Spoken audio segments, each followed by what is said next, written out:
Donc vous êtes Kmar Bendana, chercheuse permanente à l'Institut supérieur d'histoire du mouvement national et professeure d'histoire à l'université de Tunis. Donc vos travaux portent sur l'histoire de la culture et des intellectuels en Tunisie du 19e et 20e siècle. Oui. Alors pourquoi vous en êtes arrivé à choisir ces axes d'études, ce parcours en gros, votre parcours? Écoutez, je ne sais pas trop parce que je ne me suis pas trop penchée sur la question et en fait je me présente comme ça parce que c'était un petit peu le titre de mon habilitation à diriger des recherches. Et quand j'ai je l'ai passé en 2002, donc quand j'ai commencé à travailler dessus en 2000, j'avais à peu près une vingtaine d'années de travail à l'Institut supérieur d'histoire du mouvement national et j'ai commencé à faire comme si je devais classer, vous savez, une habilitation, vous le saurez, c'est un exercice assez difficile, mais assez salutaire aussi, parce qu'il faut faire tout un travail un peu de distance ou de recul par rapport à soi-même. C'est une exigence, alors je ne sais pas si on s'en tire bien ou pas, mais moi je m'en suis tirée en trouvant ce titre-là. Et en disant, mais enfin sur quoi je travaille, parce que quand je suis revenue, comme je n'avais pas écrit de bouquin, je n'avais rien fait, j'avais passé 4 ou 5 ans à essayer de monter une base de données sur les archives, que j'avais moi-même une sorte de retour sur une histoire nationale que je ne connaissais pas, qui me semblait aussi pleine une vulgate un peu pleine de choses que je ne maîtrisais pas ou que je ne comprenais pas. Je crois que j'ai commencé à travailler sur les représentations de cette histoire nationale. Et c'est en travaillant sur les représentations et cette vulgate, comme un discours continu, comme un discours aussi qui s'est donné des moyens scientifiques de le faire, que j'ai dit que j'ai travaillé sur la culture, mais en fait je crois que j'ai travaillé sur la culture politique. Et si j'ai ajouté intellectuel, c'est parce que je pense que les hommes politiques, par exemple Abdelaziz Taalbi, le Tunisien, et Bourguiba, qui était son successeur un peu parricide, aussi étaient des intellectuels, mais qui se sont emparés et qui sont rentrés dans la politique un peu avec des moyens intellectuels, mais aussi des moyens politiques. Ils ont instauré des partis, ils ont inventé les partis, enfin c'est eux qui ont instauré l'organisation en parti, etc.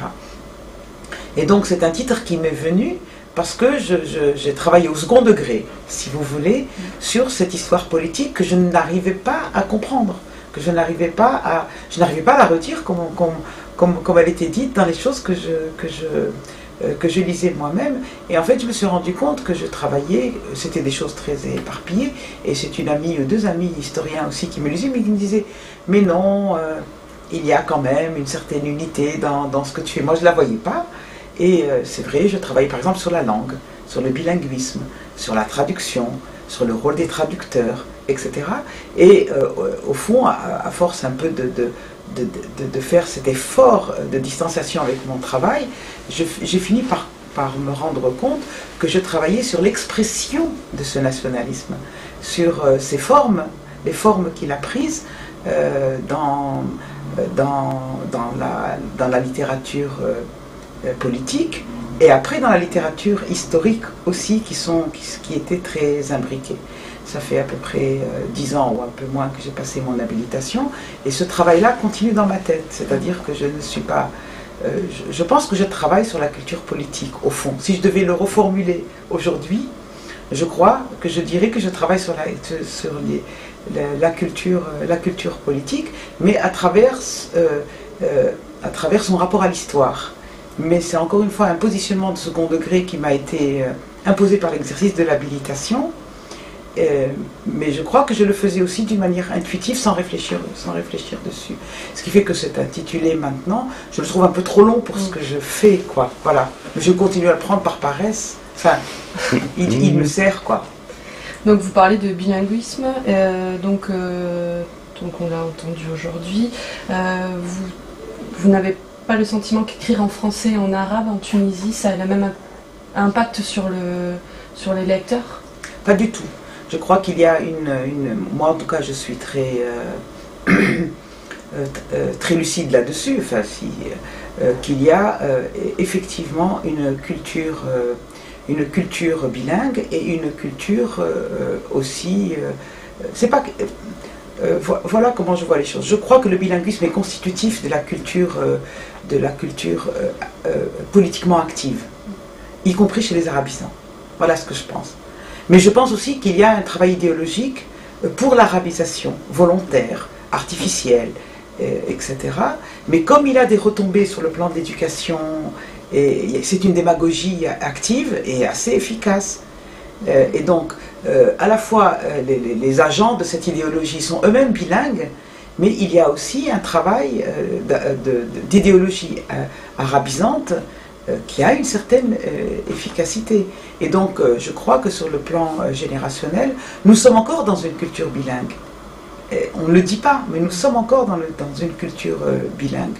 Et je crois que même quand on parle par exemple des intellectuels traditionnels, j'ai fait des études sur les revues par exemple de la Zaytouna, qui est une université, qui est d'abord une mosquée, mais qui est aussi une université, vous le savez, une des plus grandes universités musulmanes, à côté de celle de l'Azhar du Caire ou celle d'Al-Qarawiyyin de Fès. Eh bien, il y a une, au bout d'un certain, enfin en tout cas à la fin du 19e siècle, au début du 20e siècle, précisément avec la concomitance du nationalisme, une sorte d'éveil un petit peu à la langue française, à la culture scientifique, ce qui fait que ces intellectuels dits traditionnels, dits traditionnalistes, avaient quand même une sorte de porosité, une sorte de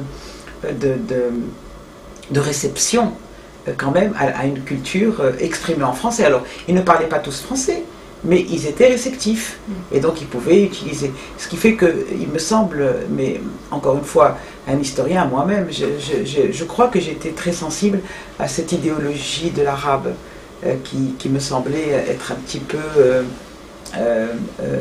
comment dire, une arme un peu dans la société, une sorte d'arme de pouvoir en fait.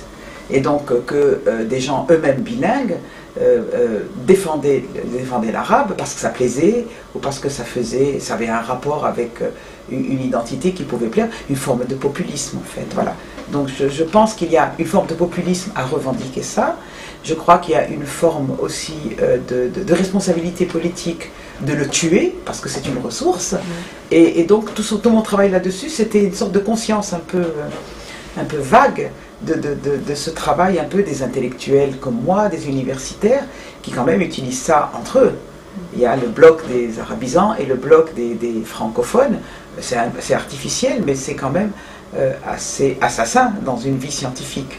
C'est pas très sain non plus. Donc je crois que j'ai travaillé sur ces choses-là sans le savoir moi-même, parce que je les vivais d'une certaine manière. Mais je continue à penser que la culture, si vous voulez, tunisienne, scientifique, reste quand même assez bilingue, assez ouverte, parce que c'est un héritage quand même qui continue, qui se poursuit, et je trouve même qu'il faut sortir un peu de cette idéologie appauvrissante. Enfin bon, il faut le faire, et que pour moi, je pense que l'anglais aussi est une perche extrêmement intéressante, mais pour casser le conflit. Voilà. Ok. Donc, avec ce qui se passe en ce moment en Tunisie, comment vous arrivez, vous, à vous positionner en tant qu'historien ? Ah, c'est une question difficile. Je ne sais pas si je me positionne en tant qu'historien. On vit au jour le jour. Je ne sais pas, je me positionne en tant que rien du tout. Je crois que je vais piocher quand même dans mon travail d'historienne des tas d'idées, de rapprochements. Ce ne sont pas des idées, ce sont des rapprochements. Ce sont des analogies qui me viennent, parce que c'est des analogies que je ne commande pas.